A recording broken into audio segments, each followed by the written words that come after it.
Bienvenidos. Hoy vamos a conversar sobre un tema que, bueno, creemos conocer de memoria, la Navidad. Un tema que está en todos lados. Sí, Pero vamos a darle una vuelta de tuerca. Tenemos en nuestras manos un artículo de Luis Alberto Carela Santiago que propone algo. provocador.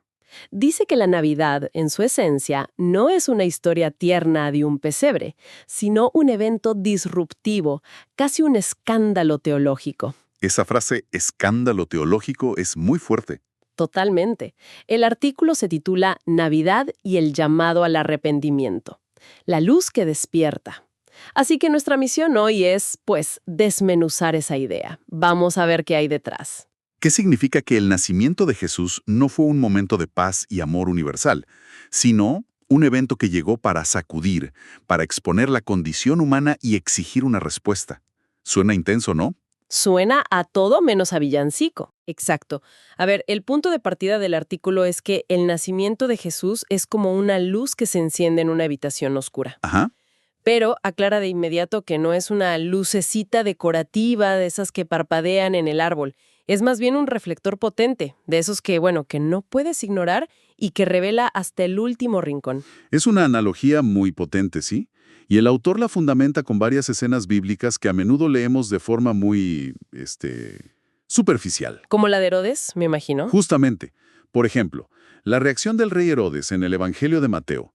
Cuando los sabios de Oriente le anuncian que ha nacido un nuevo rey, la reacción no es de alegría, es de pánico. Claro, una amenaza directa. Ve una amenaza directa a su poder. Para Herodes, esa luz no trae paz, trae una crisis existencial que lo lleva a una violencia brutal. O sea que, desde el minuto uno, este evento ya genera un terremoto en las estructuras de poder. No pasa desapercibido. No para nada.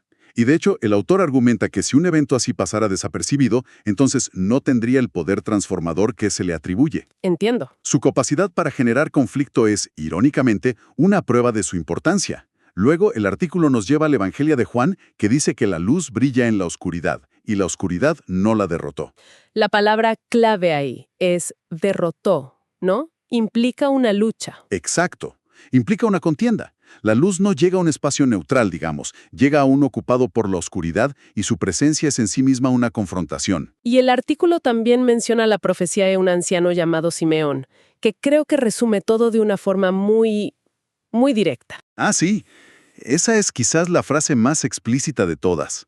En el Evangelio de Lucas, Simeón toma al niño en brazos y en lugar de dar un discurso tierno, Lanza una bomba. lanza esta profecía que es casi una advertencia. Dice que este niño está puesto para caída y levantamiento de muchos. Caída y levantamiento. O sea, no hay punto medio. No lo hay. Lo que esto significa es que la llegada de esta luz divina no garantiza comodidad. Al contrario, actúa como un catalizador que obliga a la gente a tomar partido.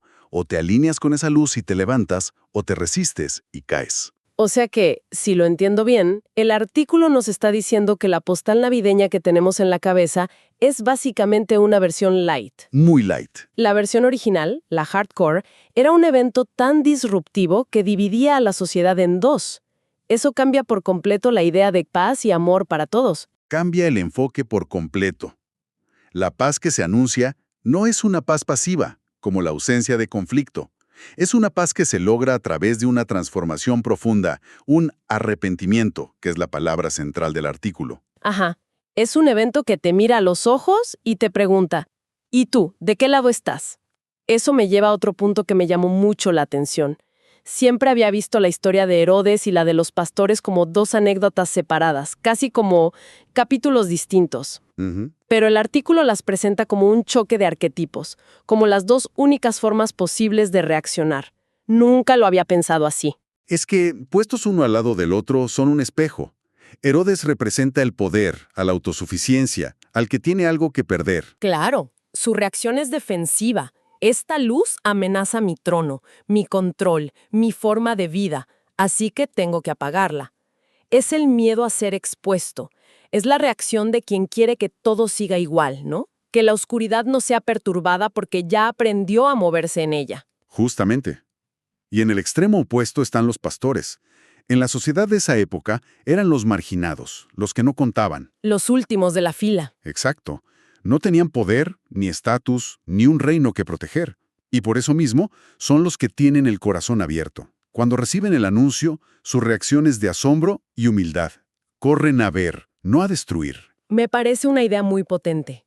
La diferencia entre quien tiene un reino que proteger y quien está dispuesto a que su mundo se ponga de cabeza porque intuye que puede encontrar algo mejor. Y si conectamos esto con el panorama general, el mensaje que extrae el autor es que el impacto de la Navidad depende enteramente de la disposición del corazón. Para los humildes, como los pastores, es gracia y salvación. Para los soberbios, como Herodes, es juicio y amenaza. No se trata solo de enterarse de que el evento ocurrió. Sino de permitir que esa luz te interpele y te transforme por dentro. Exactamente. Ok, si el mensaje era tan potente y divisivo, es lógico pensar que a lo largo de la historia la gente haya intentado o rechazarlo de plano o suavizarlo, ¿no? Claro, para hacerlo más digerible. Sí, ese es el siguiente paso lógico en el argumento del artículo. Explora cómo ese mensaje tan radical ha enfrentado dos destinos: el rechazo directo o la dilución. Ajá. Y lo más curioso es que una parte importante del rechazo vino desde dentro del propio cristianismo. Espera un momento. Me vuela a la cabeza que el rechazo viniera desde adentro. ¿Qué tenía de pagano para ellos? ¿Era solo porque se parecía a los cumpleaños de los emperadores o había algo más? Había varias capas. Primero, el argumento principal era que Jesús nunca mandó a celebrar su nacimiento, sino a conmemorar su muerte y resurrección.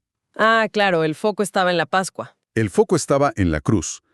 Para muchos cristianos puristas, celebrar un cumpleaños era una costumbre mundana, pagana. Y segundo, estaba la cuestión de la fecha. El 25 de diciembre no aparece en la Biblia y coincide, sospechosamente, con festividades paganas muy populares, como las Saturnales. El miedo al sincretismo. Totalmente. Temían que, al adoptar la fecha y algunas costumbres como las luces, los banquetes, se estuviera contaminando la fe. El artículo menciona que grupos como los Testigos de Jehová, de hecho, hoy mantienen esa postura. Claro. Pero hoy en día, el rechazo directo parece menos común que el otro fenómeno que menciona el artículo, el vaciamiento de significado. Ese es, según el autor, el peligro más grande en la actualidad, la secularización. Es más sutil. Mucho más sutil. No se niega la Navidad, al contrario, se celebra lo grande, pero se le quita el centro. Se convierte en una fiesta cultural de buenos deseos, en una celebración de la familia y, sobre todo, en una temporada de consumo masivo. Y ahí es donde entra el gran protagonista de la Navidad moderna, Papá Noel, el gran reemplazo. El artículo lo menciona citando a National Geographic como la figura que ha terminado por eclipsar a Jesús en el imaginario popular. Exacto. Y esto plantea una pregunta muy interesante que el texto aborda. ¿Por qué un personaje como Santa Claus es mucho más cómodo para nuestra cultura que la figura de Jesús? Buena pregunta. Y la respuesta que se sugiere es que Santa Claus encaja perfectamente en una lógica de mercado. Él trae regalos, recompensa el buen comportamiento con bienes materiales y no pide nada a cambio que sea demasiado complicado. Es una figura amable, predecible, Y comercialmente muy rentable. mientras que la figura del niño en el pesebre, según lo que venimos hablando, es mucho más exigente. No trae un regalo, trae una crisis. No pide que seas bueno, pide que te transformes. Es mucho menos marketinero. Muchísimo menos. El autor utiliza una expresión muy gráfica. Habla de una Navidad tibia. Navidad tibia. Me gusta. Es una Navidad que conserva toda la parafernalia externa, las luces, los villancicos, los regalos, el árbol, pero ha perdido su núcleo teológico, su capacidad de confrontar. Claro. Es una celebración que ya no divide, porque su centro ha sido reemplazado por algo más cómodo y menos demandante. Se queda solo la luz que adorna y se pierde la luz que revela. Entonces, frente a esta Navidad tibia y comercializada, ¿el autor se queda solo en el diagnóstico o propone alguna salida? ¿No? El final del artículo es una aplicación pastoral, un llamado a la acción para las comunidades de fe. Ok. La propuesta es, en esencia, no rendirse a una Navidad sin Jesús, y plantea varias líneas de acción. Primero, proclamar activamente que el pesebre no es un adorno más, sino el símbolo del Redentor. Insistir en el significado. Volver a contar la historia original con toda su carga disruptiva. Correcto. Segundo, fomentar una reflexión interna. ¿Qué celebramos realmente? ¿El nacimiento de un Salvador o una tradición cultural que nos gusta? Una pregunta incómoda para muchos. Incómoda, pero necesaria. Tercero, y esto es clave, enseñar a las nuevas generaciones el porqué de la fiesta para que no crezcan pensando que la Navidad es sinónimo de Santa Claus y centros comerciales. Y me imagino que también menciona el tema del consumismo, que es el elefante en la habitación. Por supuesto, el último punto es denunciar, con amor, dice el texto, el consumismo que vacía la celebración.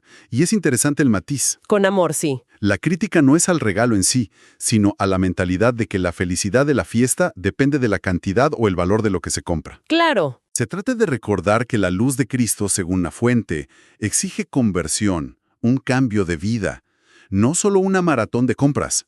O sea, es que se llega a un punto en que la mayor preocupación de diciembre es encontrar el regalo perfecto y no chocar el auto en el estacionamiento del centro comercial. Totalmente. El artículo sugiere que esa carrera es, en sí misma, una forma de distracción del núcleo del asunto. En resumen, el viaje que hemos hecho hoy, guiados por este artículo, nos ha llevado desde la imagen familiar y acogedora de la Navidad hasta una visión mucho más radical y, la verdad, más incómoda. Sí, bastante más. La de un evento que no busca solo confortar, sino confrontar. Una luz diseñada para despertar conciencias. Y hemos visto la tensión que esto genera. Un mensaje tan potente que a lo largo de los siglos o ha sido rechazado de plano por algunos, incluso dentro de la propia fe, o ha sido diluido y, digamos, domesticado por la cultura. Hasta convertirlo en una fiesta entrañable, pero, en el fondo, inofensiva. Exacto, con un protagonista mucho más dócil, como Papá Noel. Este análisis nos deja con una reflexión final para darle vueltas. Si la luz de este evento, como sugiere el texto, no fue concebida para simplemente decorar, sino para despertar, ¿qué es exactamente lo que busca despertar en cada persona que se detiene a pensar en su significado más allá de la fiesta y los regalos?